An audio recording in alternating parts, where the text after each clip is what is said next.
this passage we find the servants who received this mina. ഈ വാചനം വായിക്കുമ്പോൾ ഇതിൽ ലഭിച്ച ദാസന്മാരുടെ മൈനകളെ കുറിച്ച് കാണുന്നു. One thing they were always aware about. അവർ ഒരു കാര്യം അവർക്ക് എപ്പോഴും മനസ്സിലുണ്ടായിരുന്നു. Because all three of them say the same word. ആ മൂന്ന് പേരും പറയുന്ന കാര്യം ഒന്ന് തന്നെയാണ്. If you look at verse 16, 16-ാം വാക്യത്തിൽ നാം വായിക്കുമ്പോൾ that servant said, Lord, thy pound. ഇതാ 16-ാം വാക്യത്തിൽ ഒന്നാമത്തവൻ കർത്താവേ നീ തന്ന റാത്തൽ. Master, thy mina. അതാ കർത്താവേ നീ തന്ന മൈന. Look at verse 18. 18-ാം വാക്യത്തിലേക്ക് നോക്കുക. Lord, thy pound. കർത്താവേ നീ തന്ന റാത്തൽ. Verse 20. 20-ാം വാക്യം. Master, here is thy pound. കർത്താവേ ഇതാ നിന്റെ റാത്തൽ. All of them were aware of this mina is given by the master. ഇതാ ഈ മൂന്ന് ദാസന്മാർക്കും യജമാനൻ നൽകിക്കൊടുത്ത റാത്തൽ അല്ലെങ്കിൽ മൈനയായിട്ട് കാണുന്നു. I like that statement, എനിക്ക് അത് വളരെ പ്രിയങ്കരമായ ഒരു കാര്യമാണ്. About these three of them there is nothing much told about their life and their characters. ഈ മൂന്ന് പേരെ കുറിച്ചും അവരുടെ ജീവിതവും അവരുടെ സ്വഭാവത്തെയും കുറിച്ച് പറഞ്ഞിട്ടില്ല. We have no information about whether they were encouraging and edifying one another or not. അവര് മറ്റുള്ളവരെ ഉത്തേജിപ്പിക്കുകയും ഉത്സാഹിപ്പിക്കുകയും ചെയ്തോ എന്ന് അവർ പറഞ്ഞിട്ടില്ല. For it is only a parable. അതൊരു ഉപമ മാത്രം. Which means the earthly story to tell the heavenly meaning. ഇതാ ഭൗമികമായ ഒരു കാര്യം കാണിച്ചുകൊണ്ട് സ്വർഗീയമായിരിക്കുന്നതിനെ കാട്ടുന്ന ഒന്നാണ്. But each of them when they come and say to the Lord, the master, thy mina, thy pound. ഓരോ വ്യക്തിയും വന്ന് കർത്താവേ നിന്റെ താലന്ത് നിന്റെ മൈന എന്ന് പറയുമ്പോൾ how do you and I apply that practically in our daily Christian life? നമ്മുടെ പ്രായോഗിക ജീവിതത്തിൽ നാം അതെങ്ങനെ അത് അനുകരിച്ച് അത് പ്രാവർത്തികമാക്കുവാൻ കഴിയും? Fathers, when you come tired home, നിങ്ങളെ പിതാക്കന്മാരെ വീട്ടിൽ നിങ്ങൾ തളർന്നു വരുമ്പോൾ and make your family gather together, നിങ്ങളുടെ കുടുംബത്തെ ഒന്നായി ചേർന്ന് നിങ്ങൾ ആക്കുമ്പോൾ and then open the Bibles, നിങ്ങൾ ദൈവത്തിന്റെ വചനം തുറക്കുമ്പോൾ read a portion of the scripture, ദൈവത്തിന്റെ വചനമെന്ന് വായിക്കുമ്പോൾ sing a song and praise the Lord, നിങ്ങൾ പാട്ടുപാടി ദൈവത്തെ മഹത്വപ്പെടുത്തുമ്പോൾ and as a family when you sit around to have that family altar, അതാ കുടുംബമായിട്ട് കുടുംബ പ്രാർത്ഥനയിൽ നിങ്ങൾ ആയിരിക്കുമ്പോൾ not only the tiredness of your body and mind is taken off, നിങ്ങളുടെ ശാരീരികവും മാനസികവുമായിട്ടുള്ള തളർച്ച എടുത്തു കളയുമെന്ന് മാത്രമല്ല, but when you and I exercise that mina for the sake of our family, നമ്മൾ നമ്മുടെ മൈന തന്നിരിക്കുന്നത് നമ്മുടെ കുടുംബങ്ങൾക്കായിട്ട് വിനിയോഗിക്കുമ്പോൾ what a time of encouragement and rejoicing that is within the house. ആ ഭവനത്തിൽ എത്ര ഉണർവും സന്തോഷത്തിന്റെ അനുഭവമാണ് ഉണ്ടാകുന്നത്. So when a man of the house does that in his house, ഒരു വ്യക്തി കുടുംബത്തിൽ അത് ചെയ്യുമ്പോൾ as if he is telling to the Lord, master, master, thy mina. ഇതാ ആ വ്യക്തി പറയുന്ന ഇങ്ങനെയാണ്, യജമാനനെ കർത്താവേ കർത്താവേ നിന്റെ മൈനയാണിത്. How many homes have lost this, using this mina to have the family altar within the houses? എത്ര കുടുംബങ്ങളാണ് ഈ മൈന നഷ്ടമാക്കി കളഞ്ഞത്? കുടുംബത്തിൽ പ്രാർത്ഥന ഇല്ലാതായി. If there are such families who come to the assemblies, what a rejoicing and revival will be there in the assemblies. അങ്ങനെ മൈനകൾ ഉപയോഗിക്കുന്ന കുടുംബങ്ങൾ ധാരാളമായിട്ടുണ്ടെങ്കിൽ സഭകൾ എന്തൊരു ആഹ്ലാദവും സന്തോഷവും ഉണർവും ഉണ്ടാകും. Do you do that in your houses? നിങ്ങളുടെ വീട്ടിൽ അത് ചെയ്യുന്നുണ്ടോ? And this is what the Lord expects us to use our mina in one way or other for the glory of God and good of our families. ഇതാ ദൈവം നമ്മളിൽ നിന്ന് പ്രതീക്ഷിക്കുന്നത് നമ്മുടെ മൈനകൾ ഒരു വിധത്തിൽ അല്ലെങ്കിൽ വേറൊരു വിധത്തിൽ വിനിയോഗിക്കണമെന്നുള്ളതാണ്. We have just taken things for granted by now. പലപ്പോഴും നാം സ്നേഹത്തിൽ അനേക കാര്യങ്ങള് അങ്ങ് സ്വായത്ത് ഉണ്ട് എന്ന് അങ്ങ് മാനിച്ചു പോവുകയാണ്. Gone the days when early morning 4:30 or 5 o'clock at home in Kerala we used to hear those beautiful songs being sung. കേരളത്തില് നമ്മുടെ പൂർവ്വപിതാക്കന്മാര് 4:30 മണിക്കും 5 മണിക്കും എഴുന്നേറ്റ് പാടുന്ന പാട്ടുകളുടെ ആ ഓർമ്മകൾ മാത്രമേ ഇന്നുള്ളൂ. By then when Ammachi would come with the cotton kapi, അപ്പോഴേ അമ്മച്ചി കട്ടൻ കാപ്പിയുമായിട്ട് വരും. and all family is sitting together. ആ കുടുംബം മുഴുവൻ ഒന്നിച്ചിരിക്കും. I remember that. ഞാനത് ഓർക്കുന്നു. I know my Ammachi used to bring that. എന്റെ അമ്മച്ചി അത് എനിക്ക് കൊണ്ടുവരും. That's my wife's Ammachi, but now she was very much my Ammachi. എന്റെ ഭാര്യയുടെ അമ്മച്ചിയാണെങ്കിലും എന്റെ അമ്മച്ചിയായി തീർന്നതാണ്. What a time it used to be. എത്ര നല്ലൊരു സമയമാണ്. And the whole day used to be a great time of blessing. ആ ദിവസം മുഴുവൻ അനുഗ്രഹത്തിന്റെ ദിവസമായി മാറും. Do you have that in your homes today? ഇന്ന് നിങ്ങളുടെ ഭവനങ്ങളിൽ അതുണ്ടോ? Are you able to say, Lord, thy mina? കർത്താവേ നിന്റെ മൈന എന്ന് പറയുവാൻ നമുക്ക് കഴിയുന്നുണ്ടോ? That's what the servants were telling to the master. അതാണ് ഈ ദാസന്മാർ യജമാനനോട് പറഞ്ഞത്. Beloved, let us not make it all complicated. നാം വളരെ അതിനെ വലിയ complicated ആക്കാതിരിക്കുക. If we simply and humbly do the very needful in our primary spheres of activities, I tell you, we will be using our mina profitably for the glory of God. ഏറ്റവും ലളിതമായിട്ടുള്ള രീതിയിൽ നമ്മൾ ആയിരിക്കുന്ന സാഹചര്യത്തിൽ നമ്മൾ നമ്മളുടെ മൈനകളെ ഉപയോഗിച്ചാൽ അത് ദൈവനാമ മഹത്വത്തിനായി തീരുമെന്നുള്ളത് യാഥാർത്ഥ്യമാണ്. Now only 3 servants are spoken here. ഇത് 3 ദാസന്മാരെ കുറിച്ച് ഇവിടെ പറഞ്ഞിട്ടുള്ളൂ. I don't know what happened to the rest 7. ഈ ബാക്കി 7 പേർക്ക് എന്ത് സംഭവിച്ചെന്ന് ഇവിടെ പറഞ്ഞിട്ടില്ല. But these 3 are enough to tell you so many things about their life. ഇതാ ഈ 3 വ്യക്തികൾക്ക് കൊണ്ട് അനേക കാര്യങ്ങൾ നമുക്ക് പഠിക്കുവാൻ. There is one coming with the 10 on return. ഇതാ ഒരുവൻ 10 തിരികെ വരികയാണ്. Another is bringing at least 5. വേറൊരുവൻ 5 കൊണ്ട് തിരിച്ചു വരികയാണ്. But the other one has nothing to say. എന്നാൽ വേറൊരുവൻ വന്നു അവന് പറയാനൊന്നുമില്ല. You know, sitting here you would be falling on any one of these categories. ഇവിടെ ഇരിക്കുന്ന നാം ഓരോരുത്തരും ഇങ്ങനെയുള്ള ഈ ദാസന്മാരുടെ കൂട്ടത്തിൽ പെടുന്നവരാണ്. Now our question is, how do we really edify one another? എന്നാൽ നമ്മുടെ ചോദ്യം ഇന്ന് നമ്മുടെ മുന്നിലുള്ളത്, നാം മറ്റുള്ളവരെ പ്രോത്സാഹിപ്പിക്കുന്നത് എങ്ങനെയാണ്? If we are being edified by others, why not we be being used to be edifying others? ഇതാ മറ്റുള്ളവർ നമ്മളെ പ്രോത്സാഹിപ്പിച്ചെങ്കിൽ നാം മറ്റുള്ളവരെയും ഉത്തേജിപ്പിക്കുകയും പ്രോത്സാഹിപ്പിക്കുകയും ചെയ്യേണ്ടതാണ്. Remember the first statement I made. ഞാൻ ആദ്യം പറഞ്ഞ വാചകം ഓർക്കുന്നുണ്ടോ? Before the master gives the ministry, he provides the means for the ministry. ആ യജമാനൻ ആ താലന്ത് ഉപയോഗിക്കണമെന്ന് പറയുമ്പോൾ അതിനായിട്ടുള്ള ഒരു വഴിയും അതിന്റെ കാര്യങ്ങളും ഒരുക്കി ആ യജമാനൻ കൊടുക്കും. But now second thing I want to say here. രണ്ടാമത്തെ കാര്യം ഇവിടെ ഞാൻ പറയാൻ ആഗ്രഹിക്കുന്നത്, there is no gift God has ever given to his church that they might be using it for their own selves.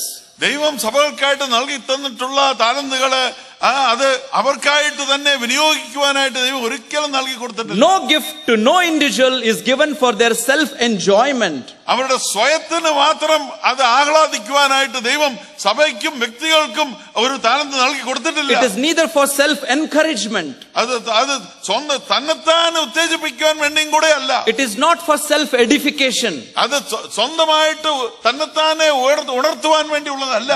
Only once that word is being used and used wrongly by the church at Corinth. കോരിന്ത് സഭയാണ് തെറ്റായിട്ട് ആ വാക്ക് ഉപയോഗിച്ച് ചിന്തിച്ചത്. But if you read 1 Corinthians chapter 12, 13 and 14, 1 കൊരിന്ത്യർ 12, 13, 14 അധ്യായങ്ങൾ വായിക്കുമ്പോൾ you will do good in underlining it was for common edification, for the good of everybody. പൊതു നന്മയ്ക്കായിട്ട് ഇത് ചെയ്യുന്നു എന്നുള്ള കാര്യം നിങ്ങൾ അടിവരയിടേണ്ടതാണ്. Beloved, if at all the Lord God has given anything to you which you know, this is what the Lord has given. It is for the common edification and for the good of the assembly. നിങ്ങൾ ഏത് കാര്യം നിങ്ങൾക്ക് ദൈവം നൽകി തന്നിട്ടുണ്ടോ കൃപകളെന്ന് നിങ്ങൾ വിചാരിക്കുന്നുവോ, അത് സഭയുടെ ഉത്തേജനത്തിനായിട്ട് നൽകി തന്നിട്ടുള്ളതാണ്, വ്യക്തിപരമായിട്ടുള്ളതല്ല. No gift God has ever given for any individual's entertainment. ഒരു വ്യക്തിയുടെ മാനസികമായിട്ടുള്ള ആനന്ദത്തിന് വേണ്ടി ദൈവം താലന്തുകളെ നൽകി കൊടുത്തിട്ടില്ല. Remember, master should be increased. അത് യജമാനൻ വളരണം. His name, അവന്റെ നാമം, his honor, അവന്റെ ബഹുമാനം, his praise, അവന്റെ സ്തുതി, his glory, അവന്റെ മഹത്വം, everything should be meant for him. എല്ലാം അവനായിട്ട്. And when you do that, അത് നിങ്ങൾ ചെയ്യുമ്പോൾ, you know, in return you're going to get great blessings from him for sure.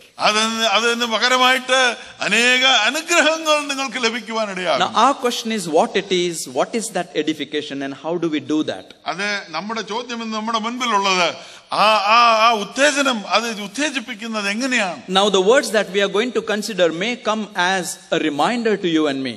ഇന്ന് നമ്മൾക്ക് ഓരോരുത്തർക്കും അത് നമ്മുടെ ഓർമ്മ തലത്തിലേക്ക് കൊണ്ടുവരുന്ന ചില കാര്യങ്ങളായിട്ട് ഇതിപ്പോൾ ഇരിക്കുവാൻ പോകുന്നു. Or otherwise it could be also a word of reprimanding us.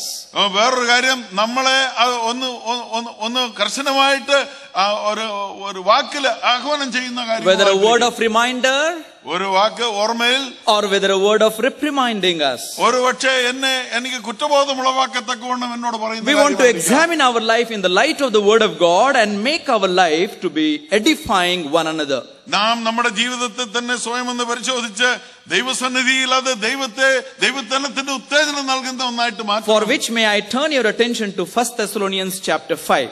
അതിനായിട്ട് 1 തെസ്സലോനിയർ 5-ാം അധ്യായത്തിലേക്ക് നിങ്ങളുടെ ശ്രദ്ധയെ തിരിക്കണമെന്ന് ഞാൻ ആഗ്രഹിക്കുകയാണ്. And verse 11. അത് 11-ാം വാക്യം. 1 Thessalonians chapter 5 and verse 11. 1 തെസ്സലോനിയർ 5-ാം അധ്യായത്തിന്റെ 11-ാം വാക്യം. Wherefore comfort yourselves together and edify one another, even as also ye do. ആകയാൽ നിങ്ങൾ ചെയ്തു വരുന്നത് പോലെ അന്യോന്യം പ്രബോധിപ്പിച്ചും തമ്മിൽ ആത്മീയ വർധന വരുത്തിയും പോരുവീൻ. Here is a first epistle chronologically and facing the problem of the eschatology or misunderstanding about the second coming of the Lord Jesus Christ. കർത്താവായ യേശുക്രിസ്തുവിന്റെ രണ്ടാം വരവിനെ കുറിച്ചുള്ള തെറ്റായ ധാരണകൾ ആയിരുന്ന സമയത്ത് എഴുതപ്പെട്ട ആദ്യത്തെ ലേഖനങ്ങളിൽ ഒന്നാണ്. And remember, it was an apostolic church. ഇത് അപ്പോസ്തലന്മാരുടെ സഭയായിട്ടുള്ളതാണ്. Even then it was an imperfect church. Even then it was imperfect church. അത് സഭയ്ക്ക് അത് പൂർണ്ണത ഉള്ളതായിട്ടിരുന്നില്ല. As long as we are in this body of this flesh, ഈ ശരീരത്തിൽ നാം ഇരിക്കുമ്പോൾ, and in this world of sin, ഈ പങ്കലമായ ലോകത്തിൽ we will have our own frailties and weaknesses in our Christian life. നമ്മുടെ ജീവിതത്തിൽ നമ്മൾക്ക് വീഴ്ചകളും നമ്മൾക്ക് താഴ്ചകളും ഉണ്ട്. But if our misconception about the coming of the Lord Jesus Christ is clarified, കർത്താവായ യേശുക്രിസ്തുവിന്റെ രണ്ടാം വരവിനെ കുറിച്ചുള്ള കാര്യം നാം ഒന്ന് വിശദമായിട്ട് മനസ്സിലാക്കി, which means if we only anticipate that the Lord is going to return for sure, കർത്താവായ യേശുക്രിസ്തു വീണ്ടും വരുമെന്നുള്ള യാഥാർത്ഥ്യം മനസ്സിലാക്കി കഴിഞ്ഞാൽ, the whole lifestyle of ours will be changed. നമ്മളുടെ ജീവിത ശൈലി തന്നെ മുഴുവനായിട്ട് മാറും. Our priorities will be set right. നമ്മൾക്ക് ഏതിന് മുൻതൂക്കം കൊടുക്കുന്ന കാര്യങ്ങൾ അതെല്ലാം ഒന്ന് മാറും. And that's what Apostle Paul is doing in this epistle. ഈ അപ്പോസ്തലനായ പൗലോസ് ഈ ലേഖനത്തിൽ അതാണ് പറയുന്നത്. We have straight come to verse 11 of chapter 5. ഇതാ നമ്മൾ നേരെ വന്നത് 11-ാം വാക്യത്തിലേക്കാണ്. Because there we find the word for our conversation, edify one another. ഇതാ നാം ചെയ്യുന്ന പോലെ പ്രബോധനവും ആത്മീയ വർധനവും വരുത്തിക്കൊള്ളുവീൻ. That means it is not just fulfilling your moral ethical duties. ഇതാ നമ്മൾ സാന്മാർഗികമായിട്ട് നമ്മുടെ ജീവിതത്തിൽ ചെയ്യേണ്ടുന്ന കാര്യങ്ങൾ മാത്രം ചെയ്തു തീർക്കാനല്ല. That's what the people of this world do. ഇതാണ് ലോകത്തിലെ ജനം ചെയ്യുന്നത്. But there is a higher calling for children of God. എന്നാൽ ദൈവത്തിന്റെ ജനത്തിന് അതിലും ഉപരിയായിട്ടുള്ള ഒരു വിളി, ഉയർന്ന ഒരു വിളിയുണ്ട്. Edifying one another. ഓരോരുത്തരെയും പ്രബോധിപ്പിക്കുക. When it comes to edify one another, നിങ്ങൾ മറ്റുള്ളവരെ പ്രബോധിപ്പിക്കുമ്പോൾ, well, thought comes to our mind, what about the people who are outside the church? ഈ പ്രബോധിപ്പിച്ചുകൊണ്ടിരിക്കുമ്പോൾ സഭയ്ക്ക് പുറത്തുള്ളവരെ എങ്ങനെയൊക്കെയാണെന്ന് നമ്മൾ ചിന്തിക്കാറുണ്ട്. It's very explicit that the Lord was talking to his own people, even the people of Israel. ഇതാ കർത്താവ് തന്റെ സ്വന്തം ജനമായിട്ട് വളരെ വ്യക്തമായിട്ട് പരാമർശിച്ചിരിക്കുകയാണ്. ഇസ്രായേലിനെ കുറിച്ചാണ് പറഞ്ഞത്. How should our dealing be with the strangers, the people of this world? ഈ ലോകത്തിലെ ജനത്തോടുകൂടെ അന്യന്മാരോടുകൂടെ എങ്ങനെയായിരിക്കണം നമ്മുടെ ഇടപാട്? What was the command of the Lord by Moses to these people? ഈ മോശയ്ക്ക് ദൈവം കൊടുത്ത കൽപ്പനകൾ അവരോട് എങ്ങനെ പെരുമാറണമെന്നായിരുന്നു. You can read it for yourself in Exodus chapter 23 and verse 9. പുറപ്പാട് പുസ്തകം 23-ന്റെ 9-ാം വാക്യത്തിൽ അതിനെക്കുറിച്ച് നാം വായിക്കുന്നു. Oppress not the strangers. Do not oppress the strangers. നമ്മുടെ നാട്ടിൽ പരദേശിയായി വന്ന് പാർക്കുന്നവനെ നാം ഉപദ്രവിക്കരുത്. Because once you were also, don't forget, you were also strangers in the land. അതുകൊണ്ട് പറയുന്നത്, കാരണം ഒരു നാൾ നിങ്ങൾ വേറൊരു ദേശത്ത് അന്യരായിരുന്നു. The people outside in the world, they really need encouragement. വെളിയിലുള്ള ആളുകൾക്ക് വളരെ ഉത്തേജനം ആവശ്യമാണ്. We think they are happy people. നാം ഒരുപക്ഷെ വിചാരിച്ചേക്കും അവർ വളരെ സന്തുഷ്ടഭരിതരാണ്. They are not. അവരല്ല. They are in darkness, we know. നമുക്കറിയാം അവർ അന്ധകാരത്തിൽ They are bound by sin, we know. അവർ പാപത്താൽ ബന്ധിതരാണ്. Their life is with all problems and difficulties, we know.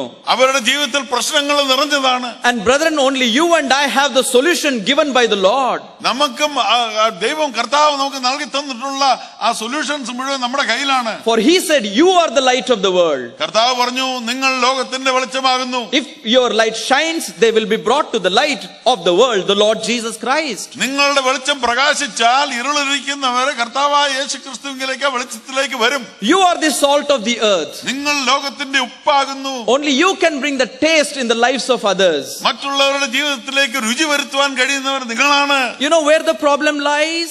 എവിടെയാണ് ഇതിന്റെ കാരണം കിടക്കുന്നത് അറിയാമോ? I am the light of the world. ഞാൻ ലോകത്തിന്റെ വെളിച്ചമാണ്. But I am sitting in all darkness in myself. എന്നിൽ തന്നെ ഞാൻ ഇരുളിൽ അടഞ്ഞിരിക്കുക. I am so much endowed with my own problems and difficulties. എന്റെ സ്വന്തം പ്രശ്നങ്ങളാൽ ആവൃതനായി തീർന്നിരിക്കുകയാണ്. That I am not able to consider others. മറ്റുള്ളവരെ ഓർക്കുവാൻ എനിക്ക് സമയമില്ല. That's what has happened even in the church life. ഇന്നും സഭാ ജീവിതത്തിൽ അത് തന്നെയാണ് വന്നുകൊണ്ടിരിക്കുന്നത്. We are so much bogged down with our own difficulties and problems.